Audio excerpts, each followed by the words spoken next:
భద్రావతి సేనాపతి నియమించిన వ్యక్తిని తీసుకొచ్చి ధీరజ్ని విడిపించిన నర్మదా ప్రేమ. అసలు ఇదంతా ఎలా జరిగిందనేది వీడియోని స్కిప్ చేయకుండా చివరి వరకు చూడండి. ఇల్లు ఇల్లాలు పిల్లలు అప్కమింగ్ ఎపిసోడ్స్లో ఏం జరగబోతుందో ముందుగా తెలుసుకోవాలి అనుకుంటే వీడియోని లైక్ చేసి ఛానల్ని సబ్స్క్రైబ్ చేసుకుని పక్కనే ఉన్న బెల్ సింబల్లో ఆల్ పై క్లిక్ చేయండి.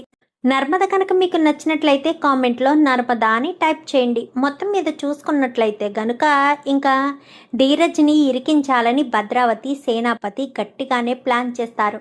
వాళ్ళు చేసిన ప్లాన్ ప్రకారమే మరుసటి రోజు ఉదయాన్నే ధీరజ్ కనుక బయటికి వెళ్ళే సమయానికి వీళ్ళు చూసి చెప్పడం, అక్కడ వేరే వాడు అంటే వీళ్ళు నియమించిన వ్యక్తితో ధీరజ్ తప్పుడు మనిషి అని మారకద్రవాడు అన్న విషయం పోలీసులకు తెలిసేటట్టు చేసి పగడ్బందీగా పక్కా ప్లాన్ చేసి ధీరజ్ని అరెస్ట్ చేయడానికి అన్ని పగడ్బందీగా ప్లాన్ చేస్తారు. ధీరజ్ ఇంకా రావట్లేదేంట్రా అని చెప్పి ఇక అక్క తమ్ముడు ఇద్దరు కూడా పైన కారిడార్లో ఎదురు చూస్తూ ఉండగా ఇంకా ధీరజు ప్రేమ ఇద్దరు కూడా బయటికి వస్తారు.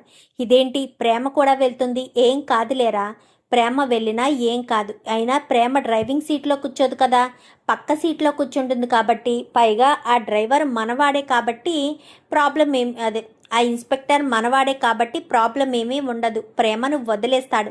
ధీరజ్ గాడిని మాత్రమే అరెస్ట్ చేసి ఆ కారు కూడా వాడి పేరు మీదే ఉంది కాబట్టి వాడినే బుక్ చేస్తారు అంటూ వీళ్ళు అనుకుంటూ ఉండగానే ధీరజ్ బయలుదేరిన తర్వాత అవతల వాడికి ఫోన్ చేస్తారు. రెడీగా ఉన్నావు అనగానే నేను రెడీగా ఉన్నాను మేడం అని చెప్పనేసరికి ఇంకా ధీరజ్ వాళ్ళ కారు వస్తుంది అనిపించుకుని అక్కడ ఉన్న 2 అట్టపెట్టెలు భుజం మీద వేసుకుంటాడు. ధీరజ్ వాళ్ళ కారుకి అడ్డుగా రావడంతో సారీ అర్జెంటుగా డెలివరీ ఇవ్వాలి, లేదంటే నా జాబ్ పోతుంది అనగానే అయితే ఎక్కండి అని చెప్పి వెనకాల డిక్కీలో పెట్టెలు 2 పెట్టి కారులో కాస్త కూర్చునేసరికి ఇంకా ధీరజ్ అవసరమంటావా వెళ్ళాలంటావరా అని ఇద్దరు కూడా డిస్కషన్ పడుతూ ఉంటాడు. ఇంకా కొంచెం దూరం వెళ్ళేసరికి ఇన్స్పెక్టర్ కాస్త కారుని ఆపమనగానే మీ డిక్కీ చెక్ చేయాలి అనేసరికి రండి సార్ అని చెప్పి డిక్కీ ఓపెన్ చేసి చూడడంతో ఆ బాక్స్లో పౌడర్లు అవి కనిపించేసరికి ఏంటి రవాణా చేస్తున్నావా ఏంటిదంతా, సార్ ఈ సరుకు మాది కాదు కారులో అని చెప్పాను కానీ ఈలోపు కారులోంచి కాస్త వాడు దిగి పారిపోతూ ఉంటాడు. అడుగు వాడేనండి అనేసరికి వాడెవడో మాకేం తెలుసు, వాడు కారులోంచే పరిగెట్టాడో లేక రోడ్ల మీద పరుగులు పెడుతున్నాడో ఎవరికి తెలుసు, కావాలని మీరు అబద్ధం చెప్పి తప్పించుకోవడానికి ప్లాన్ చేస్తున్నారు అని అనుకోవచ్చు కదా, అయినా మీరు అబద్ధం చెప్తున్నారని అనిపిస్తుంది. ఎందుకయ్యా అబద్ధాలు చెప్తారు, కష్టపడి పని చేసుకోవచ్చు కదా, ఒంట్లో శక్తి ఉన్నప్పుడు పని చేసుకోవడం మానేసి ఇలాంటి పిచ్చి పనులు చేసి భవిష్యత్తును నాశనం చేసుకుంటారేంటి, కానిస్టేబుల్ కార్ని సీజ్ చేయండి, ఇతన్ని అరెస్ట్ చేయండి అని చెప్తారు. ఎందుకంటే ఆల్రెడీ వాళ్ళు కాల్ చేసి చెప్తే ప్రేమ అమ్మాయిని వదిలేమని అబ్బాయిని మాత్రమే అరెస్ట్ చేసి తీసుకువెళ్ళమని చెప్తారు. సో అందుకని అమ్మాయిని వదిలేసి కారుని అది సీజ్ చేయండి అనేసరికి నేను చేయలేదని చెప్తున్నాను కదా ఇన్స్పెక్టర్, అయినా ధీరజ్ అలాంటి వాడు కాదు, అలాంటి పని చెయ్యలేదు, ధీరజ్ని మీరు తప్పుగా అంచనా వేసుకుంటున్నారు, ధీరజ్ ఏ తప్పు చేయలేదు అంటూ మాట్లాడుతూ ఉండగానే తప్పు చేశాడో లేదో మీకేం తెలుసు, చేసే ఉంటాడు, చేయకుండా ఎలా కుదురుతుంది, చేయకుండానే మేము అరెస్టు చేస్తామా ఏంటి, మా దగ్గర పక్కా ఆధారాలున్నాయి, పారిపోయినోడు ఎవడో మాకు తెలియదు, వాడు నిజంగా కారులోంచే పరిగెట్టాడో లేక ఎలా పరిగెట్టాడో మాకు తెలియదు, మీరు ఎవరో పరిగెడుతున్న వాడిని చెప్పుంటారు, అయినా ఇది ఎప్పటి నుంచి సాగుతుందో ఏంటో, ఇన్స్పెక్టర్ కానిస్టేబుల్ వీళ్ళతో మనకి మాటలేంటి, ముందు అతన్ని తీసుకువెళ్ళండి, కారును కూడా సీజ్ చేయండి అనేసరికి ప్రేమకు ఏం చేయాలో అర్థం కాక ఇంకా వెంటనే నర్మదకి కాల్ చేస్తుంది. అక్క అని చెప్పనేసరికి ఏమైంది ప్రేమ, ఎందుకంత టెన్షన్ పడుతున్నావు అనగాని ధీరజ్ని అనగాని ధీరజ్కి ఏమైంది అనేసరికి పోలీసులు అరెస్ట్ చేశారక్క అని చెప్పాను కానీ పోలీసులు అరెస్ట్ చేశారా, ఎందుకే ఏమైంది, అసలు అరెస్ట్ చేయవలసిన అవసరం ఏముంది అనగాని ధీరజు నేను వెళ్తూ ఉండగా ఎవడో ఒక అతను 2 అట్టపెట్టెలు తీసుకుని వచ్చాడు, ఎక్కాడు, అర్జెంటుగా డెలివరీ చెయ్యకపోతే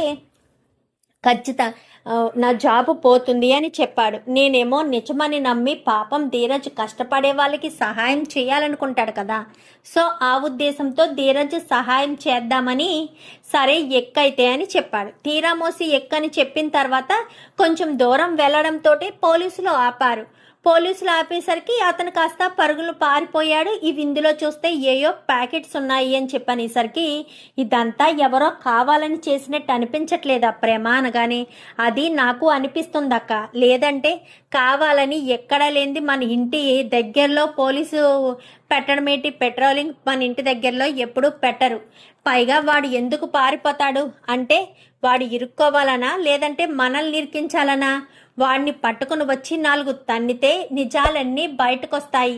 ఎవరిదంతా చేయించారనే విషయం బయటకు వస్తుంది. వాడిని చూస్తే నువ్వు గుర్తుపట్టగలవా అని చెప్పాను. కానీ అది గుర్తుపట్టగలనా అంటే గుర్తుపట్టగలనక్క అని చెప్పనేసరికి, సరే నాకు తెలిసిన ఒక స్కెచ్ ఆర్టిస్ట్ ఉన్నాడు, ఆయన పోలీస్ డిపార్ట్మెంట్లో పనిచేస్తారు.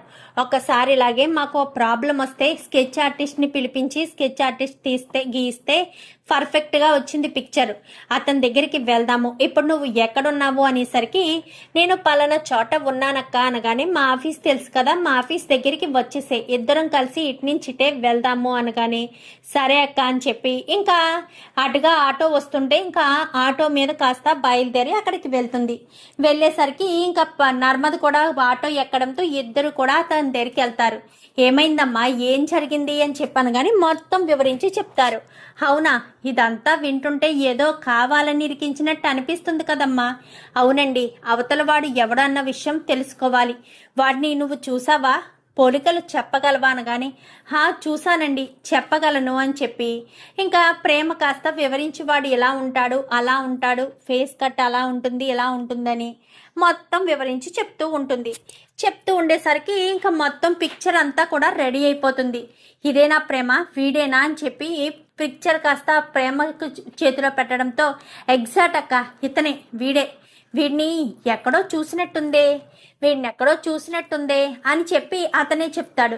ఎక్కడ చూశారు సార్ ప్లీజ్ గుర్తు తెచ్చుకోండి సార్ ఎక్కడ చూశారు సార్ అనగాని, వీడు డబ్బు కోసం ఏదైనా చేసే కిరాయి రౌడీ లాంటి వాడు, వీడు పలానా చోట ఉంటాడు, అక్కడే ట్రై చేయండి అనగాని, ఎక్కడ సార్ అని చెప్పనేసరికి, సరే అని ఇద్దరు అక్క చెల్లెళ్ళిద్దరు అక్కడికి వెళ్తారు. అక్కడికి వెళ్ళిన తర్వాత ఇంకా వాడేమో ఫుల్గా డబ్బులు వచ్చాయి కదా, వాడిని ఎవరు పట్టుకోలేదు కదా, ఫుల్గా తాగేసి తాగుతూ తూలుతూ ఉంటాడు. ఏంట్రా ఎంతలా మందు పార్టీ ఇస్తున్నావేంటి, ఈవేళ ఒక బేరం తగిలిందిరా, చాలా ఈజీ, ఒకడిని ఇరికించడమే అనగానే, ఎప్పుడు మనం ఇరుక్కుంటే వాళ్ళం కదా, మనం ఇరుక్కుంటే డబ్బులు వస్తాయి కదా, మరి ఒకడిని ఇరికించడం ఏంటి, అదేరా ఈసారి తగిలింది, ఒకడిని ఇరికించేసి నేను వచ్చేయడమే పని, అలా రావడం వల్ల నాకు ఇంత డబ్బు వచ్చింది, బడా వాళ్ళు కదా అలానే ఉంటాయి అని చెప్పనేసరికి, అవునా పోనీలే మంచిదయ్యిందని ఇంకా పార్టీ చేసుకొచ్చాను. పార్టీ చేసుకుంటూ ఉండగానే ఇంకా వెంటనే వాళ్ళిద్దరూ అక్కడ ఉండేసరికి ఎవరిని సహాయం పిలవాలి, ఇద్దరు ఆడవాళ్ళు సరిపోతారా, మూడో వ్యక్తి ఎవరైనా వస్తే బాగుంటుందని ఆలోచించి వెంటనే బుజ్జమ్మకు ఫోన్ చేస్తారు. అత్తయ్య అని చెప్పాను కానీ, ఏంటే ఎక్కడికి వెళ్ళారు, ప్రేమ ఏమో బయటకు వెళ్ళింది, నువ్వు ఇంకా రాలేదు, మీరు వెంటనే తిరుపతి బాబాయిని తీసుకుని అర్జెంటుగా నేను పెట్టిన లొకేషన్కి రండి అత్తయ్య అని చెప్పాను. కానీ తిరుపతిని తీసుకున్నా, ఎందుకే అనగానే, ముందు తీసుకురండి అత్తయ్య అనేసరికి తిరుపతిని తీసుకుని బుజ్జమ్మ కాస్త వస్తుంది. బుజ్జమ్మ కాస్త వచ్చేసరికి ఎందుకే ఇక్కడికి రమ్మన్నారు అని చెప్పాను. కానీ ధీరజ్ పెద్ద ప్రాబ్లంలో ఇరుక్కున్నాడు అత్తయ్య అని చెప్పి మొత్తం విషయం అంతా చెప్పుకొస్తుంది. ఇంకా నర్మదైతే, ఏంటి అంత పెద్ద ప్రాబ్లం వచ్చిందో చిన్నోడికి, ఇంతకీ వాడు ఎక్కడున్నాడు, చిన్నోడు పోలీస్ స్టేషన్లో ఉన్నాడత్తయ్య, ఇప్పుడు ఇక్కడికి వచ్చిన కారణం ఏంటంటే, అసలు ఆ బాక్సుల్ని కారులో పెట్టింది వీడిని పట్టుకుని పోలీస్ స్టేషన్కి తీసుకువెళ్ళి అప్పగిస్తే అప్పుడు ధీరజ్ విడుదలవుతాడు అనేసరికి, అయితే పదండి ఆలస్యం ఎందుకు, ఒక పట్టు పడదాం, బాబాయ్ గుర్తుంది కదా, పట్టు గట్టిగా పట్టాలి అనగానే, చూడండి అమ్మాయిలు నేను చూసుకుంటాను కదా, అక్క రెడీనా అనగానే, రెడీరా అని చెప్పి ఇంకా నలుగురు కూడా 4 ఆయుధాలు అంటే వచ్చేటప్పుడు కారం తీసుకురమ్మని చెప్పనేసరికి చేతుల నిండా కారం వేసుకుని ఇంకా వాళ్ళు కరెక్ట్గా వాళ్ళ ముందుకు వెళ్ళి కారం ఇలా చల్లడంతో, ఎందుకంటే దాన్ని చూశాడు కదా ప్రేమని, మీరా అని చెప్పి అనేసరికి మొహం కళ్ళల్లో కారం చల్లేసి ఇంకా చిత్త కుమ్ముడు కుమ్ముతారు. కుమ్మేసరికి చెప్పరా, అసలు నువ్వు ఆ బాక్సులు ఎందుకు పెట్టావరా, ఎవరి కోసం పెట్టావరా, ఎవరు పెట్టమంటే పెట్టావరా, చెప్పరా చెప్పు అంటూ ఇంకా ప్రేమ పట్టుకుని చిత్త కుమ్ముడు కుమ్ముతుంది. కుమ్మేసరికి ఇంకా ఏం చేయాలో అర్థం కాదు. రే వదలండి వదలండి అంటూ ఎంతగానో బతిమాలతాడు. ఎంత బతిమాలినా కానీ వదిలిపెడతారా వీళ్ళు? ఎట్టి పరిస్థితిలో వదిలిపెట్టకుండా ఇంకా చిత్త కుమ్ముడు కుమ్మేసరికి ఇంకా ఎప్పుడైతే అలా కుమ్మేస్తారో చెప్తాను చెప్తాను అని చెప్పి ఇంకా భద్రావతి అలాగే సేనాపతి గారు వాళ్ళే చేయించారు అని చెప్పి అసలు విషయం చెప్తారు. ఏంటి వాళ్ళ అని చెప్పాను కానీ అవును వాళ్ళే చేయించారనేసరికి పద ఇదే విషయం పోలీస్ స్టేషన్లో చెప్పు అనేసరికి ఆ ఇన్స్పెక్టర్ కూడా వాళ్ళతో భాగమే, మేమంతా కలిసే చేశామనేసరికి ఒక్కసారిగా ప్రేమ షాక్ అవుతుంది. అంటే ఆ ఇన్స్పెక్టర్ కూడా మీలో ఓడేనా, మీ ఓడేనా అని చెప్పాను కానీ అవును మేడం అని చెప్పాను కానీ ఇప్పుడు ఏం చేద్దాము అనేసరికి వాళ్ళకి వీళ్ళకి కాదు, మనం డైరెక్టర్గా కమిషనర్ గారి దగ్గరికి వెళ్దాము. కమిషనర్ గారు నీకు తెలుసా అక్క అని చెప్పనేసరికి ఒక్క నిమిషం ప్రేమ అని వెంటనే కలెక్టర్ గారికి ఫోన్ చేస్తుంది. ఫోన్ చేసి చెప్పమ్మా నర్మదా అనగానే సార్ చిన్న సమస్య వచ్చింది, మీరు కొంచెం కమిషనర్ గారితో అని చెప్పాను కానీ సరే నేను చెప్తాను మీరు వెళ్ళండి అని చెప్పి ఇంకా వాడిని తీసుకుని కళ్ళల్లో కారం పెట్టుకుని వాడిని తీసుకుని సరాసరి కమిషనర్ ఉండే చోటుకి తీసుకువెళ్తారు. తీసుకువెళ్ళేసరికి బయట ఎవరో వెయిట్ చేస్తున్నారు నర్మదా అని, వాళ్ళని లోపలికి రమ్మను అని చెప్పాను కానీ ఇంకా ఇక్కడ నర్మద అంటే మేమే సారని వాడిని పట్టుకొని నలుగురు కూడా లోపలికి వెళ్తారు. ఏంటమ్మా అతని మొహం నిండా ఏంటి అంత ఎర్రగా ఉంది అనగానే కారం సార్ కారం అని చెప్పనేసరికి ఏంటి కారమా, అవును సార్, లేదంటే వీడంత తేలిగ్గా నిజం చెప్తాడా, చెప్పరా అసలు ఏం జరిగిందో చెప్పరా అని చెప్పాను కానీ సార్ ధీరజ్ అన్న ఆయన మీద కేసు పెట్టమని భద్రావతి గారు వాళ్ళే చెప్పడం వల్లే మేము చేశాము, లేదంటే మేము చేసేవాళ్ళం కాదు, నేను ఇన్స్పెక్టర్ కూడా కలిసే ఇదంతా పగడ్బందీగా ప్లాన్ చేశాము అని చెప్పనేసరికి ఏంటి నువ్వు అనేది అనగానే అవును సార్ ఏ ఇన్స్పెక్టరు అనేసరికి పలానా ఇన్స్పెక్టర్ అనగానే ఓహో వాడు బాగా లంచాలకి మరిగాడు, ఎప్పుడెప్పుడు దొరుకుతాడా అని చూస్తున్నాను, ఇప్పుడు దొరికాడు. అమ్మా నర్మదా నాకు కలెక్టర్ గారు ఫోన్ చేసి అంతా చెప్పారమ్మా, నేనంతా చూసుకుంటాను వెంటనే అని వేరే డిపార్ట్మెంట్ వేరే ఉంటారు కదా ఎస్ఐ ఏఎస్ఐ వాళ్ళకి ఫోన్ చేసి రమ్మని చెప్పి ఇంకా వాడిని కాస్త అప్పగిస్తారు. అప్పగించి ఆ కేసు క్లోజ్ చేసి వీడిని తీసుకెళ్ళి లాకప్లో వేయండి, ఆ ధీరజ్ అన్న వ్యక్తిని వదిలించండి అని చెప్పాను కానీ ధీరజ్ అన్న వ్యక్తిని వదిలించేసి ఇంకా ఇన్స్పెక్టర్ని సస్పెండ్ చేసేస్తారు. వీడిని కాస్త తీసుకెళ్ళి జైల్లో పడేస్తారు. జైల్లో పడేసేసరికి ధీరజ్ని తీసుకుని సరాసరి ఇంటికి బయలుదేరి వస్తారు. ఇంటికి బయలుదేరి రావడంతో వీళ్ళిద్దరూ ఇంటి దగ్గర ఉండి ఇక్కడ ఎంత జరుగుతుందన్న విషయం తెలియదు కదా, సో అవకాశం కూడా లేదు ఫోన్ చేసి మాట్లాడడానికి, ఎందుకంటే ఇన్స్పెక్టర్ని సస్పెండ్ చేయడంతో పాటు జైల్లో కూడా పెట్టేస్తారు. ఇంకెవరు చెప్తారు, ఎవరు చెప్పడానికి వీల్లేదు, చెప్పడానికి అవకాశం లేక ఇంకెవరు చెప్తారు, వీళ్ళకి ఇవేమి తెలియక ధీరజ్ వస్తున్నాడేంట్రా, ధీరజ్ గారిని ఇన్స్పెక్టర్ అరెస్ట్ చేశాను అని కదా మనకు ఫోన్ చేసి చెప్పాడు, పైగా వీడియో కూడా తీసి పెట్టాడు కదరా, మరి ధీరజ్ ఇప్పుడు రావడం ఏంటి, అదే అక్క అర్థం కావట్లేదు, ధీరజ్ ఇప్పుడు ఎలా వచ్చేస్తున్నాడు, అసలు ధీరజ్ రావడం ఏంటి అనుకుంటూ ఉండగానే ఏంటి ధీరజ్ ఎలా విడుదలై వస్తున్నాడా అని ఆశ్చర్యపోతున్నారా, మీరు చాలా పగడ్బందీగా ప్లాన్ చేసి ధీరజ్ని జైల్లో పెట్టించారు కదా అత్త, మరి ధీరజ్ బయటికి ఎలా వచ్చాడా అనుకుంటున్నారా, మీరు అన్యాయంగా చేశారు, మేము న్యాయం కోసం పోరాడి ఎవడైతే బాక్సులు పెట్టాడో వాడినే పట్టుకుని వాడి కళ్ళల్లో కారం కొడితే నిజాన్ని కక్కాడు, సరాసరి కమిషనర్ దగ్గరికి వెళ్ళే వాడిని అప్పగించాము, ఈ కింద పోలీస్ ఇన్స్పెక్టర్ని కొనేశారు కదా, అందుకే వాడి ఉద్యోగం కూడా పోయి వాడు జైల్లో చెప్పకూడు తింటున్నాడు, మీ వల్ల ఇద్దరు చెప్పకూడు తినే పరిస్థితి వచ్చిందనేసరికి ప్రేమ ఏం చేస్తున్నావు నీకు తెలుస్తుందా, తెలుసత్తా అంతా నాకు తెలుసు, ఎందుకంటే ధీరజ్ ఏ తప్పు చేయలేదు, కేవలం ధీరజ్ తప్పు చేశాడు అని మీరనుకుంటున్నారు. వాడు తప్పు చేయలేదు అంటే మీకు అర్థం కావట్లేదు అంటూ మాట్లాడడంతో, వాడెందుకు తప్పు చేయలేదు? తప్పు చేశాడు. నా మేనకోడల్ని నా నుంచి దూరం చేయడం తప్పు కదా? నా మేనకోడల్ని దూరం చేస్తే నేను అంత ఈజీగా వదిలిపెట్టేస్తాననుకుంటున్నారా ఏంటి? అస్సలు వదిలిపెట్టేదే లేదు. నా మేనకోడల విషయంలో నేను అస్సలు కాంప్రమైజ్ కాను అని చెప్పాను. కానీ ఎందుకత్తా మేనకోడలను ఓ తెగ ప్రేమ ఉన్నట్టు మాట్లాడుతున్నావు? అదేంటే, నీ మీద నాకు ప్రేమ లేదా? ఏం మాట్లాడుతున్నావే? మీ అమ్మతో కంటే నువ్వు నాతోనే ఎక్కువ ఉన్నావు కదే. మరి అలాంటిది నీ మీద నాకు ప్రేమ లేదు అని ఎలా చెప్పగలుగుతున్నావు? ప్రేమ, నిన్ను ఎంతో అల్లారు ముద్దుగా పెంచుకున్నాను. నాకు బిడ్డలు లేకపోయినా నువ్వు నా కూతురువి, వాడు నా కొడుకు అన్నట్టుగానే కదా పెంచుకున్నాను. మరి నువ్వు ఇలా ఎలా మాట్లాడగలుగుతున్నావు? నా మీద ప్రేమ లేదు అని ఎలా చెప్పగలుగుతున్నావు? ఏంటి ప్రేమ చెప్పు అనగానే, ఏం చెప్పనత్తా, ఏం చెప్పను? ప్రేమ ఉందా? ప్రేమ ఉంటే నువ్వు ఎలా ఎందుకుంటావు? ఎలా ఉంటే నా భర్తని ఎందుకు బాధ పెట్టాలని చూస్తావు? నీకు అంత నీ మేనకోడల మీద ప్రేమే గనక ఉండుంటే నీ మేనకోడలు సంతోషంగా ఉండాలి అని కదా కోరుకునేది. మరి అలా లేదు కదా. అలా సంతోషంగా ఉండే పరిస్థితి ఎక్కడ తీసుకొస్తున్నావు? ప్రతి క్షణం నీ మేనకోడల్ని ఇబ్బంది పెట్టాలనే కదా నువ్వు చూసేది.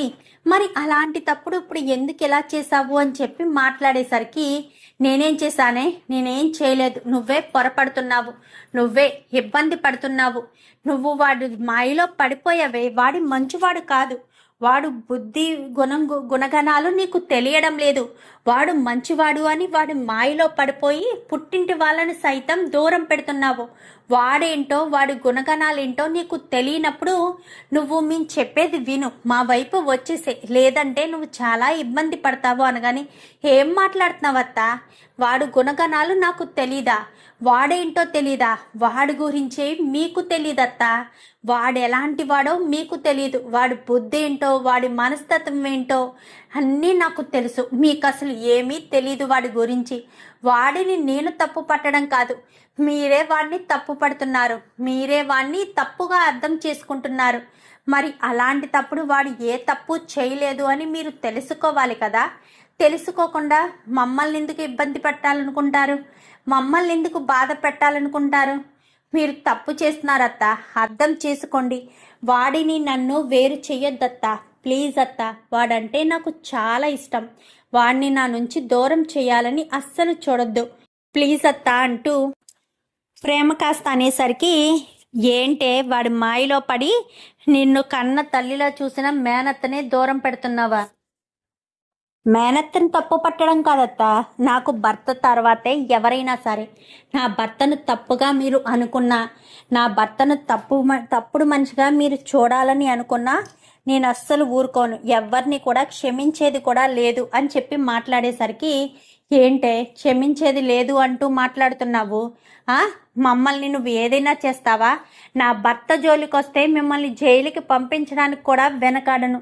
నన్ను నా భర్తని విడదీయడానికి ఏదో ఒక పథకాలు వేసి ఎన్నో ప్రయత్నాలు చేస్తున్నారని, నా భర్తను నా నుంచి దూరం చేయడానికి ట్రై చేస్తున్నారని నేను ఒక్క కంప్లైంట్ ఇచ్చానే అనుకో అత్తా, అప్పుడు నీ పరిస్థితి, మా నాన్న పరిస్థితి ఏమవుతుందో అది గుర్తుపెట్టుకో అత్తా. అది గుర్తుపెట్టుకుని మసులుకో, అంతే తప్ప నన్ను తప్పు పట్టి నేనే తప్పు చేశానంటూ మాట్లాడితే మాత్రం అస్సలు ఊరుకోనత్తా అని చెప్పనేసరికి, ఏంటే ఎక్కువ మాట్లాడుతున్నా? ఎక్కువ నేనేం మాట్లాడటం లేదత్తా. నేను ఏం మాట్లాడినా కరెక్ట్గానే మాట్లాడుతున్నాను. మీరే నన్నే తప్పు పడుతున్నారు, మీరే నన్నే తప్పుగా అర్థం చేసుకుంటున్నారు. నా ప్రేమ గురించి, నా కాపురం గురించి ఆలోచించకుండా నా భర్తను తీసుకెళ్ళి ఆ మారక ద్రవ్యాల కేసులో జైల్లో పెట్టించడం ఏంటత్తా? అసలు మీరు ఏం చేస్తున్నారో తెలుస్తుందా? ఎప్పటికైనా మారండత్తా. ధీరజ్ చాలా మంచివాడు. ధీరజ్ అసలు నన్ను ఏ పరిస్థితిలో పెళ్లి చేసుకున్నాడో మీకు తెలియదత్తా. తెలిస్తే మీరు ఇలా ఉండరు. కానీ ఇప్పుడు నేను చెప్పలేని సిచ్యువేషన్, అది మీరు అర్థం చేసుకుని ధీరజ్ ఎలాంటి పరిస్థితిలో నన్ను పెళ్లి చేసుకున్నాడో తెలుసుకుని దయచేసి నన్ను ఇబ్బంది పెట్టకండి అత్తా, ప్లీజ్ అత్తా అంటూ ఇంకా ప్రేమ బ్రతిమాలేసరికి వాళ్ళకి ఎంత చెప్పినా అర్థం కాదు ప్రేమ. వాళ్ళు మూర్ఖుల్లా తయారయ్యారు. అవునే, నువ్వేమో సొంత కూతురులా చూసుకున్నందుకు మూర్ఖుల్లా తయారయ్యాను అంటున్నావు. అదేమో తమ్ముడు కూతురు, దాన్ని బిడ్డలా చూసుకున్నందుకు మూర్ఖుల్లా మేము తయారయ్యాము. మీ ఇద్దరు కూడా ఈ రామరాజు ఇంటికి వారసులను ఇవ్వడానికి వెళ్ళి భార్యలుగా సెటిల్ అయిపోయారు. మేము మాత్రం మిమ్మల్ని తలుచుకుంటూ ఎంతలా బాధపడుతున్నామో మీకేం తెలిసే? మీరు మా గురించి ఆలోచిస్తున్నారా అంటూ భద్రావతి అనగానే, ఏం మాట్లాడుతున్నావక్క, మేము సంతోషంగా లేమా? మరి మేము సంతోషంగా ఉండడమే కదా మీకు కావాల్సింది. మా సంతోషానికి మించిన సంతోషం మీకేముంటుంది? మీరు ఆ ఇంట్లో ఉండడం మాకు ఇష్టం లేదు. ఆ రామరాజు గారు మమ్మల్ని మోసం చేశాడు. అలాంటి వాడు ప్రశాంతంగా ఉండడం నాకు అస్సలు ఇష్టం లేదు. అందుకే వాడిని ప్రతి క్షణం క్షోభ పెట్టాలనే చూస్తాను.